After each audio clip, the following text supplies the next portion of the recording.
Chers amis de Boxer Passion, bonjour et bienvenue chez Boxer Passion Rennes. Alors on va vous présenter aujourd'hui un trio de machines qui sont pour nous historiques. Alors elles sont historiques à deux sens. D'abord parce que certaines sont déjà des motos anciennes et ne sont plus au catalogue, la HP2 et la HP4 qui lui a succédé.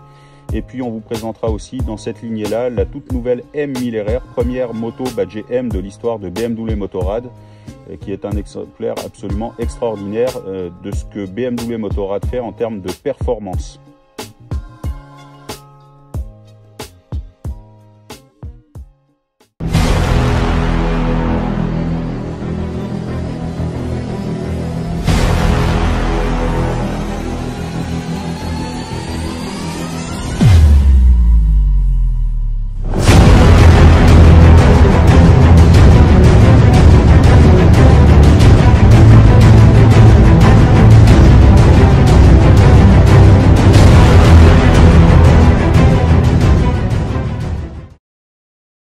Alors on va commencer avec une grand-mère. On est là dans les années 2000.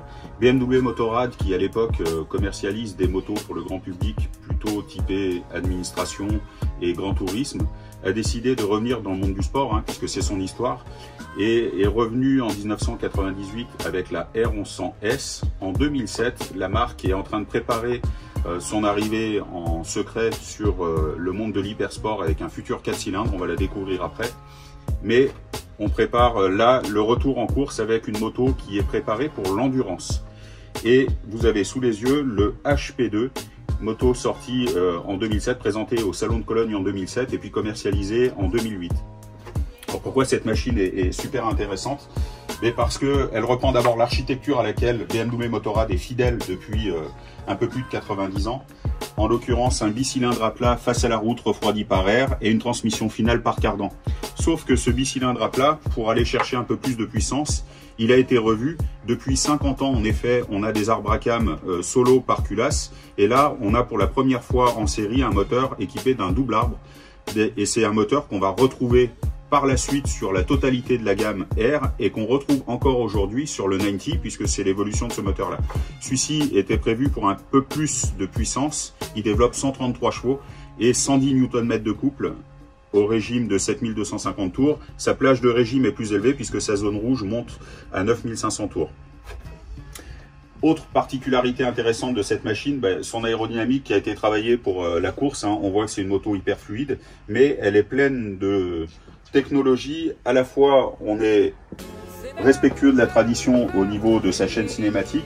On le voit à l'avant, la moto est équipée d'une suspension télélever.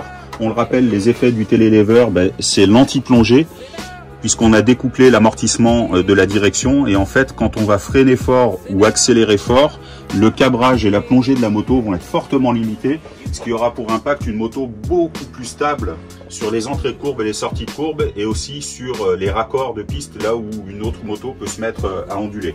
À l'arrière, on a le paralever, donc ce qui occasionne aussi, si on se met de l'autre côté, un magnifique monobras avec des jantes qui sont forgées.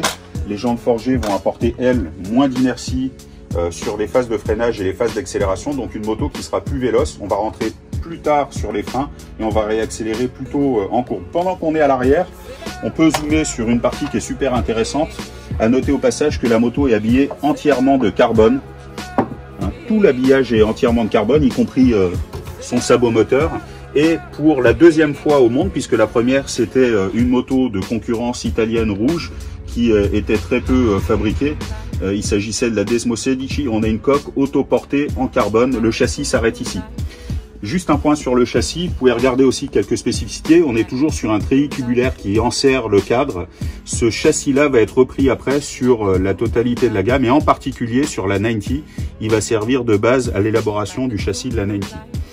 Pendant qu'on est là, regardez une magnifique ligne d'échappement en titane avec une double sortie qui est vraiment superbe. Et puis là aussi, même le support de plaque est en carbone. Pourquoi l'utilisation du carbone? D'abord pour la légèreté, pour sa résistance aussi. Le carbone, c'est un matériau qui nous vient de l'aéronautique et qui fait que la machine va être légère, parce que là on présente une machine qui pèse 199 kg tout plein fait. Son nom HP2, donc HP pour High Performance, 2 pour 2 cylindres. C'est donc une moto qui va s'illustrer sur les courses d'endurance notamment. où avec ses 133 chevaux, elle n'est pas la plus puissante du plateau, hein, puisque les autres bicylindres peuvent monter jusqu'à 180 chevaux. Par contre, la fluidité de son châssis et de son moteur lui permettent de tenir des moyennes très élevées et surtout fatigue beaucoup moins les pilotes. Parce qu'on a une moto qui est facile sur les entrées de courbe, sur les sorties de courbe, et elle est beaucoup moins difficile, notamment à basculer fort sur les freins à l'entrée des courbes. Autre spécificité enfin, on a des commandes qui sont taillées dans des blocs d'alu. Et un dernier point, regardez ici, c'est la première moto de série au monde équipée d'un shifter. Alors à l'époque, il ne faisait que la montée, maintenant il fait la montée et aussi la descente. Si on regarde la partie cycle, on peut voir qu'à l'avant, la moto est équipée de freinage radial Brembo. Je vous rappelle qu'on est en 2007, hein. Aujourd'hui ça paraît quelque chose de classique, bien sûr avec un ABS.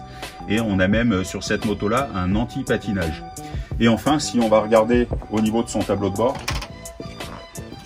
on va trouver là encore des magnifiques pièces taillées dans la masse et un tableau de bord 2D. C'est tableau de bord directement arrivé de la compétition et du MotoGP en l'occurrence à l'époque. Voilà pour cette HP2 qui marque un retour fracassant de BMW Motorrad dans le monde de l'hypersport, même si là on est plutôt dans l'endurance, mais on a une machine qui, de par son homogénéité, sa fluidité, va rester dans l'histoire de la marque. Et aujourd'hui, un peu plus de 15 ans après sa présentation, on a une moto qui est encore d'actualité en termes de look et aussi de performance, toujours aussi agréable à piloter. Celle-ci fait partie d'une collection privée, mais vous pouvez de temps en temps la retrouver chez Boxer Passion à Rennes en exposition. Alors, deuxième machine de ce comparatif historique de cette trilogie, il s'agit de la S1000RR HP4. On est un peu plus tard dans l'histoire de BMW Motorrad. Pour rappel, donc on a présenté le HP2 en 2007, commercialisé en 2008. Dans le secret encore à l'époque, BMW Motorrad prépare son retour sur les machines d'hypersport avec une entrée extraordinaire du S1000RR dans le monde de l'hypersport. À l'époque en 2009, présentation, et puis les premières machines commercialisées dans la foulée. Et en 2012, BMW Motorrad décide d'aller plus loin avec l'introduction de cette S1000RR HP4. Alors pourquoi HP? Toujours haute performance, 4 pour 4 cylindres, puisqu'elle succède à la HP2 qui elle était arrivée en 2008. En quoi cette moto est-elle révolutionnaire? Elle reprend la base technique de la S1000RR, qui est une diablesse absolue avec un moteur juste rageur comme c'est pas permis. C'est un moteur qui vous colle un uppercut terrible avec ses 193 chevaux sans l'admission d'air forcé. On est à 199 voire un peu plus dès que on est en dynamique. Mais il n'y a pas que ça. Cette moto-là, elle apporte une révolution dans le monde de la moto de sport. Et cette fois-ci, contrairement à d'habitude, ça vient pas de la compétition, mais ça vient de la série. Et cette révolution, elle s'appelle DDC pour Dynamic Damping Control. C'est en effet la première moto de sport de série au monde équipée d'une suspension pilotée électroniquement à l'avant comme à l'arrière, avec un système de régulation de valves sur la compression et la détente. Et grâce à des capteurs, on va arriver à réguler la suspension quelques 60 fois par seconde en compression et en détente. L'effet pour le pilote, c'est que la machine va être beaucoup plus stable sur les phases de freinage, les phases d'accélération, sur les raccords de route, et ça va rendre la moto beaucoup plus fluide et elle va réaccélérer beaucoup plus tôt, a fortiori sur les zones accidentées, alors sur les circuits, mais aussi sur la route. Le second effet, c'est que lorsqu'on n'est pas un pilote professionnel, parce qu'un pilote pro, quelle que soit la moto, il va vite, mais pour des gens normaux comme vous et moi, eh bien la possibilité de rouler avec beaucoup plus de sécurité sur des routes pas forcément faciles, que ce soit sur circuit, mais aussi bien entendu sur route, puisqu'on le rappelle, c'est une moto homologuée pour aller sur la route. Qu'est-ce qu'elle a de différent encore par rapport à la version classique, cette moto-là? Vous le voyez, elle a une ligne d'échappement complète Akrapovic titane et carbone, 4,5 kg de gagné par rapport à la version de série. Alors on ne le voit pas forcément ici, mais on voit le bleu du titane. On a une ligne complète d'échappement avec les ressorts de raccord, vraiment comme une moto de compétition. La machine est équipée ici d'un pack carbone, on le voit avec ce magnifique sabot moteur qui lui arrive des motos de superbike et d'endurance. L'objectif, on le rappelle, des sabots enveloppants comme ça, c'était de faire un bac de rétention d'huile en cas de problème moteur sur la piste pour préserver les pilotes d'après et notamment faire en sorte qu'il n'y ait pas de poussée d'huile sur la roue arrière. Elle reprend, eh bien, avec le pack compétition des pièces BMW Motorrad Gilles Tooling, donc taillées dans la masse et ajustables.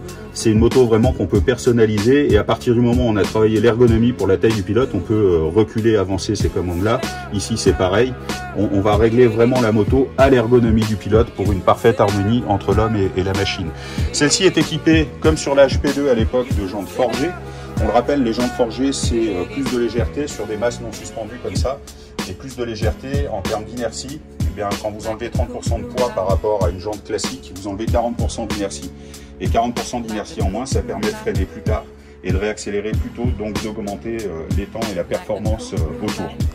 La machine est équipée aussi, et c'est une première mondiale, d'accélérateur électronique, d'un mode de launch control qui est réglable par ici les deux petits boutons sur le commodo de gauche, et c'est quelque chose qu'on peut paramétrer en mode slick au niveau de son ordinateur de bord.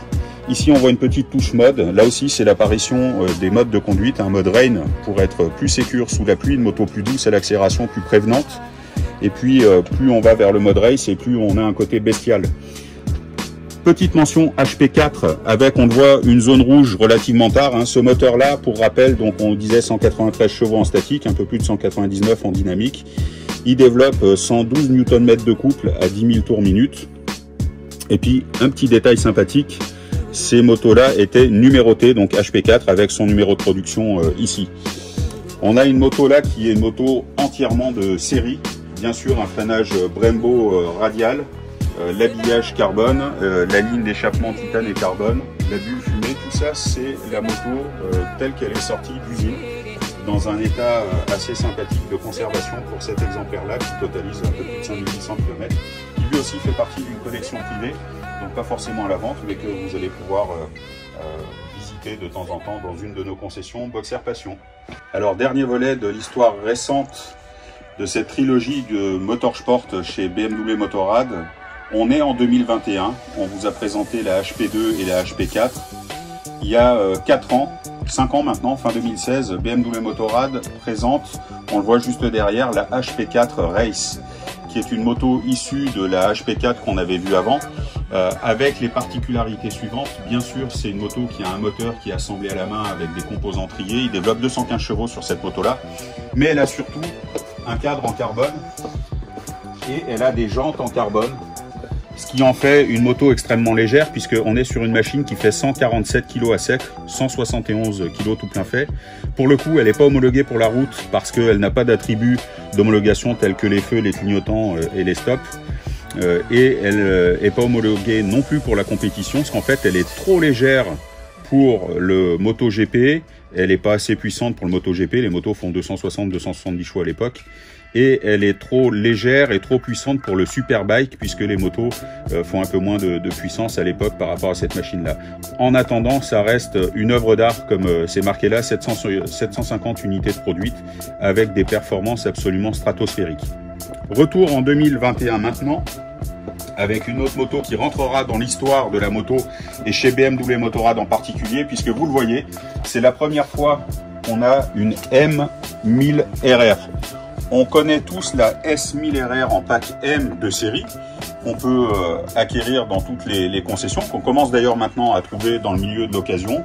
Eh bien, cette M1000RR est la première moto de l'histoire BMW badgée du sigle M qu'on retrouve depuis les années 80 chez notre confrère BMW Automobile. Et elle va hériter, cette machine, eh bien, du développement qui a été mis en œuvre pour la HP4 Race, notamment avec l'adoption en série de jantes carbone. On a parlé tout à l'heure des jantes forgées qui étaient 30% plus légères avec 40% d'effet gyroscopique en moins par rapport aux jantes normales. Eh bien, bis repetita sur ces jantes carbone qui sont elles aussi 30% plus légères que les jantes forgées. Pour information, le poids d'un pneu avant est supérieur au poids de la jante avant. En termes d'effet gyroscopique, c'est absolument génial pour des clients qui vont chercher de la performance sur piste. Alors, première singularité de cette moto, on le sait, c'est un peu à la mode en ce moment, mais là ça nous vient de la compétition, ce sont les ailerons ici qui vont apporter 16 kg d'appui supplémentaire à plus de 200 km/h. Et l'idée c'est quoi? C'est qu'une moto comme ça est capable de prendre 300 km/h en un peu moins de 20 secondes et de passer d'ailleurs de 306 km/h à 0 en 10 secondes. Donc là, il faut avoir les bras bien musclés sous peine de se faire mal à l'entrejambe au moment où on serre fort les pinces de devant.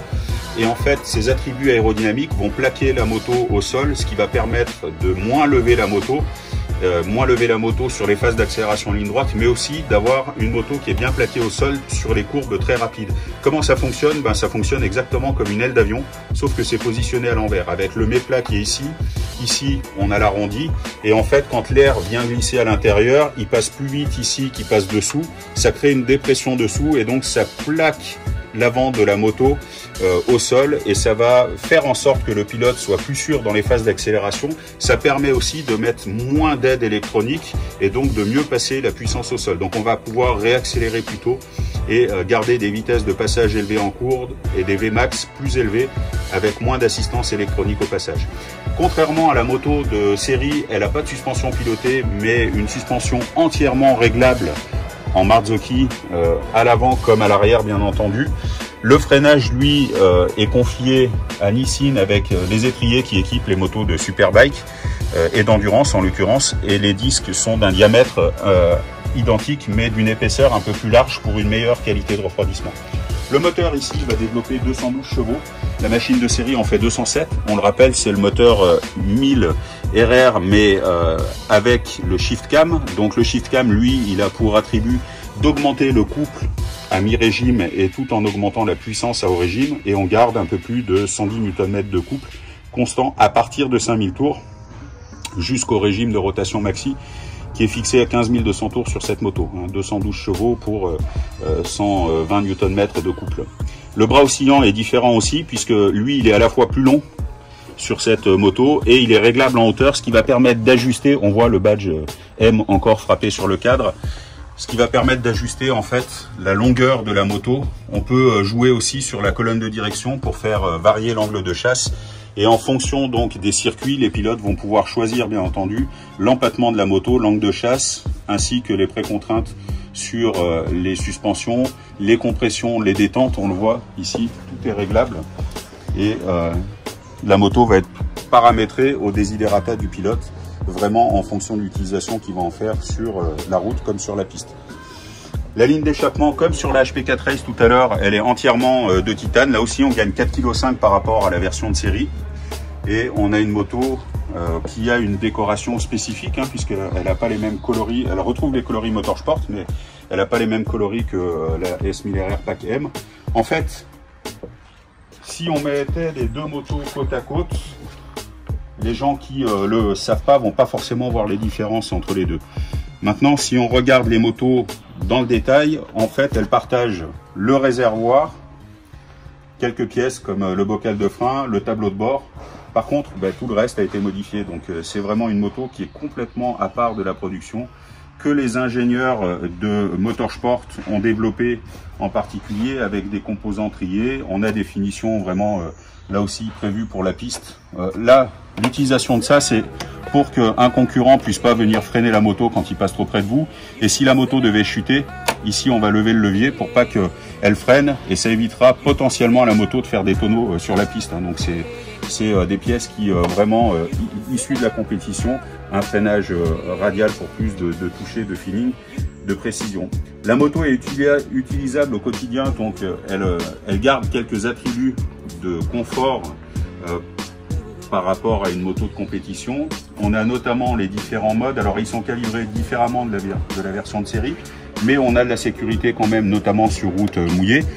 Les poignées chauffantes, le truc sympa qu'on a quasi sur toutes les BM, et le régulateur de vitesse, ce qui peut permettre sur la route de préserver quelques précieux points de permis de conduire. Voilà, un exemplaire absolument extraordinaire avec le pack carbone de cette nouvelle M1000RR, on le rappelle, la première M de l'histoire de BMW Motorrad.